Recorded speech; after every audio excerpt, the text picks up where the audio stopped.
जळगावात अतिक्रमणाचं कारण दाखवत महापालिकेनं कारवाई करून वृद्ध दाम्पत्याचं घर जमीनदोस्त केलं होतं। या वृद्ध दाम्पत्याच्या मदतीसाठी पुढे येत नरेंद्र पाटील फाउंडेशनचे पियुष पाटील यांच्यासह काही सामाजिक कार्यकर्त्यांनी पुन्हा त्याच जागेवर अवघ्या 3 दिवसात नवं घर उभं केलंय। त्याच जागेवर घर बांधून फुलांनी सजवलेलं हे घर सुतार दाम्पत्याच्या स्वाधीन करण्यात आलंय।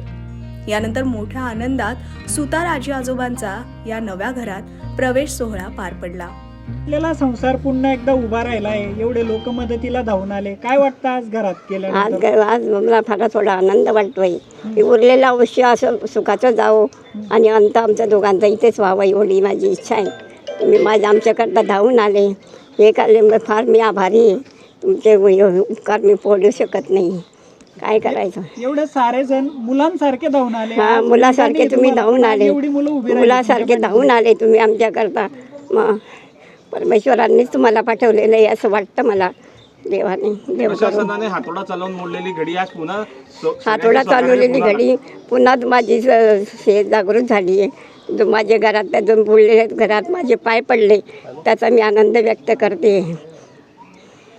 डोक्यावरचं छप्पर हरवलं होतं आजी तुमचं, आज ते परत छप्पर तुम्हाला उपलब्ध करून दिला। हा ना, तुम्ही माझं छप्पर हलवलं होतं त्यांनी लोकांनी। कसा आनंद आहे, कसा आनंद झाला आहे मला की माझं छप्पर मला माझं झोपडं मला मिळालं, एवढीच मी आभारी आहे बाबा तुमची। जळगाव महापालिकेनं केलेल्या कारवाईनंतर वृद्ध दाम्पत्याला प्रत्यक्षात नवं घर बांधून देण्यात आलंय। तसंच वर्षभर पुरेल इतका किराणा आणि इतर साहित्य सुद्धा अनेक सामाजिक कार्यकर्त्यांनी उपलब्ध करून दिलाय। यानंतर सुतार आजी आजोबांनी सगळ्यांचेच आभार मानलेत। विशेष म्हणजे ज्या ठिकाणी त्यांचं घर होतं त्याच जागेवर पुन्हा नवीन घर मिळाल्याचा मोठा आनंद होत असल्याची प्रतिक्रिया या आजी आजोबांनी व्यक्त केली आहे। महानगरपालिकेने तुमच्या घरावर हातोडा चालवला, बुलडोझर चालवलं, घर नास्तानबूत केलं आणि त्यानंतर आज पुन्हा स्वयंसेवी संघटनांनी शहरातल्या चांगल्याच लोकांनी तुमच्याकडे धाव घेऊन तुम्हाला पुन्हा तुमच्या घरामध्ये गृहप्रवेश करू दिलेला, काय वाटतंय? मला असं वाटतं की माझ्या घरात काहीतरी आनंद झालेला आहे। एवढा आनंद तुमच्या सहकार्याने एवढं बरं वाटते, काय बोलावे मला समजत नाही आहे।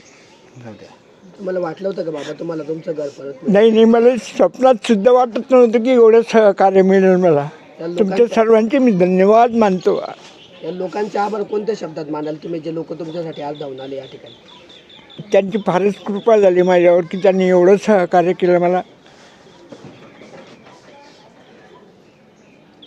याच्या आधी घडला होता का कधी असा आनंद तुमच्या आयुष्यात? माझ्या आयुष्याचा पहिला प्रसंग आहे आणि आजचा आनंदाचा प्रसंग आहे हा। मी माझं भाग्य समजतो, नशीब समजतो की एवढी मोठे लोक माझ्याकरता येऊन धावले आणि मला सहकार्य केलं, त्याबरोबर सर्वांचे धन्यवाद करतो। घर तुटलं तेव्हा तुमची कळकळीची एकच विनंती होती की आमचं उर्वरित आयुष्य याच जागेत जाऊ द्या आणि तेच स्वप्न कुठेतरी पूर्ण होताना दिसतंय। माझी शेवटची आमची दोघांची इच्छा होती की जिथं मुलाचा मृत्यू झाला तिथंच मृत्यू व्हावा, पण आपल्या सर्वांच्या कृपेनं माझी ती आशा पूर्ण केली आहे परमेश्वराने। पालिकेची अन्यायकारक कारवाई होती, तुम्ही सगळी मदत या ठिकाणी केली, काय तुमची प्रतिक्रिया काय या घटनेवर? मदत आणि नेतृत्व एक निमित्त असतं, पण जेव्हा आपण आव्हान करतो तेव्हा सर्व समाज, सर्व मित्रपरिवार, सर्व सामाजिक कार्यकर्ते ज्या पद्धतीने सर्व एकत्रित आले आणि यांच्या सगळ्यांच्या प्रयत्नामुळे यांनी जे काही दिलं याच्यामुळे आज हे सर्व शक्य झालेलं आहे। आणि मनपा प्रशासनाने ज्या पद्धतीने हे घर पाडण्यात आलेलं होतं, यानंतर आम्ही 2च दिवसात हे घर पुन्हा त्याच जागेवर मनपाच्या उभं करून दिलं आहे, कारण की या ठिकाणी पुनर्वसनाचा कुठलाही विचार केला गेला नाही।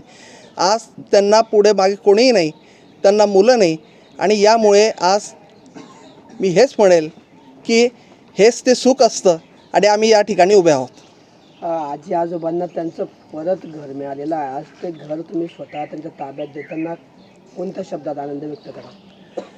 मी आता सांगितलं की सुख म्हणजे काय असतं, तर त्याची व्याख्या हीच आहे की शेवटी माणसाने समाधानी जे पद्धतीने राहायचं असतं ते समाधान मला यात मिळालेलं आहे आणि यामध्ये माझ्या पाठीशी उभे राहिलेल्या मी सर्वांचं मनापासून आभार व्यक्त करतो। आणि त्याचबरोबर वैयक्तिकरित्या TV9 मराठीने ज्या पद्धतीने अतिक्रमण विभागाने यांच्या घरावर एक ड्रिल चालवलं होतं, त्याच पद्धतीने TV9 मराठीने लोकशाहीचा चौथा स्तंभ म्हणून ज्या पद्धतीने एक ड्रिल चालवलं, मी TV9 मराठीचे या ठिकाणी विशेष आभार व्यक्त करतो. तसेच सर्व पत्रकार बंधू यांनी लोकशाहीचा चौथा आधारस्तंभ म्हणून जी प्रखर भूमिका बजावली, याचा देखील मी सर्व पत्रकार बंधूंचे विशेष आभार या ठिकाणी व्यक्त करतो. पियुष दादा, तुम्ही या ठिकाणी सर्वांचा विरोध पत्करला, महापालिकेच्या कारवाईला सुद्धा तुम्ही घाबरले नाही, महापालिकेला आव्हान दिलं होतं.